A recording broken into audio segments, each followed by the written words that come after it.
కానీ షేక్ ఉమర్ అలీ షా అనే వ్యక్తి లీడ్ చేస్తుండగా మరో ఇద్దరు కూడా ఈ ముఠాలో ఉన్నట్టు పోలీసులు చెప్తున్నారు. నగరంలో ఈ ముఠా మొత్తం 52 కార్లు చోరీ చేసినట్టు తెలిపారు పోలీసులు.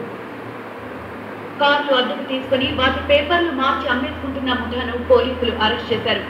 ఎవరికి అనుమానం రాకుండా సాగుతున్న ఈ దందా బాధితులు పోలీసులను ఆశ్రయించడంతో ఇప్పుడు వెలుగులోకి వచ్చింది.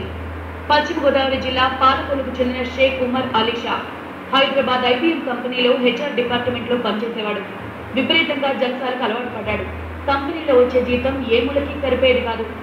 ఉద్యోగం వదిలిపెట్టి వ్యాపారం చేయాలి అనుకున్నాడు.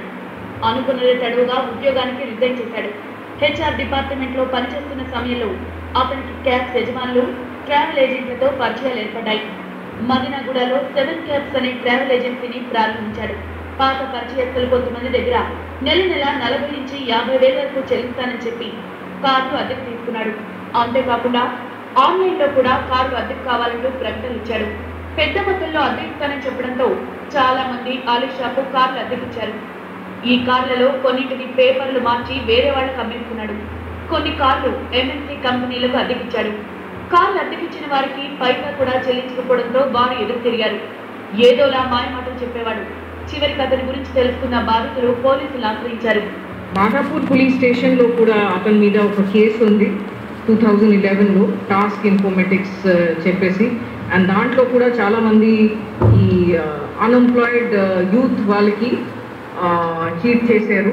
టోటల్ 34 ఇంతవరకు రికవర్ చేయడం జరిగింది. టోటల్ అంటే 52 కార్డ్స్ ఉన్నాయి.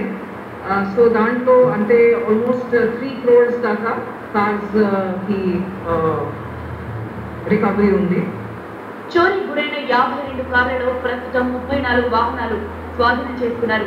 షేక్ ఉమర్ అలీ షాపై గతంలోనూ పలు కేసులు ఉన్నట్టు చెబుతున్నారు పోలీసులు. ఓ కన్సల్టెన్సీ పేరుతో నిరుద్యోగుల్ని మోసం చేశాడన్న కేసులోనూ విచారణ ఎదుర్కొన్నాడు ఈ ఘరానా దొంగ. గ్యాంగ్ లో మరో 2 పరారీలో ఉన్నారని, వారి కోసం గాలిస్తున్నామని పోలీసులు అంటున్నారు.